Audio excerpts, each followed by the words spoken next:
विचारपुष्प या कार्यक्रमात ऐकूया समग्र ग्रामविकासाची संहिता तुकडोजींची ग्रामगीता. लेखिका आणि संवादिका अश्विनी मोरे.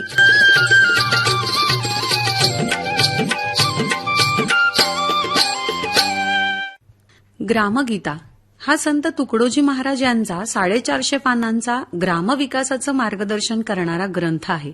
1955 मध्ये स्वर्गीय सुदाम सावरकर यांनी या ग्रंथाच्या प्रथमावृत्तीचं मूळ संपादन केलं. पुढं महाराष्ट्र राज्य पाठ्यपुस्तक निर्मिती व अभ्यासक्रम संशोधन मंडळानं 1999 मध्ये राष्ट्रसंत तुकडोजी महाराज विरचित ग्रामगीता ग्रंथ प्रकाशित केला. खेडे आणि खेड्यांची उन्नती आणि त्यांचा विकास या ध्यासातून या ग्रंथाची निर्मिती झाली. ग्रामविकास आणि बहुजन समाज यांच्याबद्दल असलेली महाराजांची तळमळ या ग्रंथाच्या पानोपानी दिसून येते.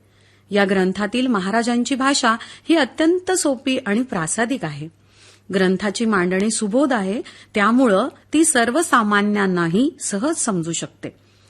ग्रंथ समजून घेतला तर महाराजांचं जीवनकार्य आणि त्यांचे विचार देखील समजतात. ग्रामीण समाज जीवनाची उन्नती आणि उत्थान यातच देशाची प्रगती आहे, ही मूलभूत जीवनदृष्टी तुकडोजी महाराजांना लाभलेली होती. त्या आधारे समाजाला डोळस बनवण्याचं कार्य त्यांनी हाती घेतलं आणि त्यातूनच ग्रामगीता प्रकटली. ही ग्रामगीता घराघरात पोचली तर तिच्यातील विचारांच्या शास्त्रशुद्ध आचरणातून माणूस, समाज, गाव, देश अधिकाधिक उन्नत होईल हे नक्की.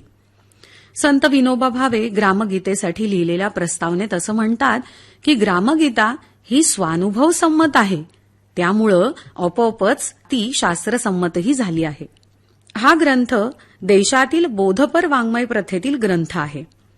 सर्वसामान्यांना पचेल रुचेल अशा भाषेतील यातील काव्य आहे. सर्वसामान्यांपर्यंत सहजपणे पोचते, हाच ग्रामगीतेचा महत्वाचा गुण आहे. विवेकाच्या बैठकीवर जुन्या आणि नव्या श्रद्धांचा महाराजांनी केलेला समन्वय पाहून नवीन दृष्टी मिळते. तुकडोजी महाराजांचं व्यक्तित्व आध्यात्मिक अनुभूतीप्रमाणेच सामाजिक अनुभूतींनीही संपन्न आहे. नवभारताच्या निर्मितीत ग्रामसुधारणेचं महत्व ओळखून त्याप्रमाणे महाराजांनी कार्य केलं.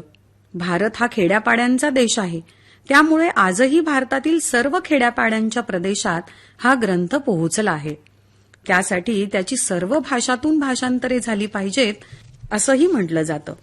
राष्ट्रबोधनाच्या कार्यात त्याची खूप मोठी मदत होऊ शकते. लोकसमाजाची परंपरागत धर्मदृष्टी आणि आधुनिक लोकशाहीचं नवतत्वज्ञान या दोहोंचा मेळ तुकडोजी महाराजांनी मोठ्या कौशल्याने घातला आहे.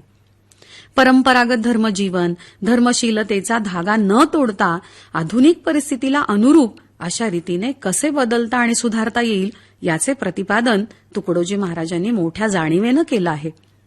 आजही ग्रामगीतेतील उपदेशांचे संदर्भ थोड्याफार बदलांनी लागू पडतात.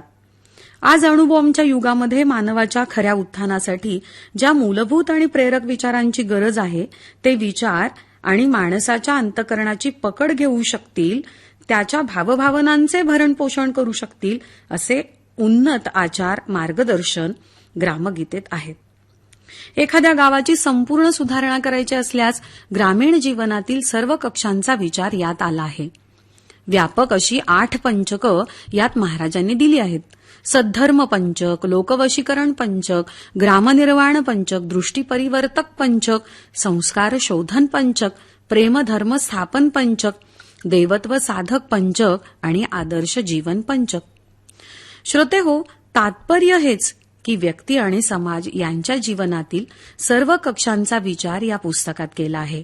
जवळजवळ सर्वच प्रश्नांचा तपशिलात जाऊन विचार करण्यात आला आहे. ग्रामगीता लिहिण्यामागे महाराजांचा हेतू हाच आहे, भारतातील खेडी वैभव संपन्न व्हावीत. ही संपन्नता वैचारिक देखील असावी. श्रोतेहो, आत्ताच आपण विचारपुष्प या कार्यक्रमात समग्र ग्रामविकासाची संहिता तुकडोजींची ग्रामगीता हा कार्यक्रम ऐकलात. लेखिका आणि संवादिका होत्या अश्विनी मोरे.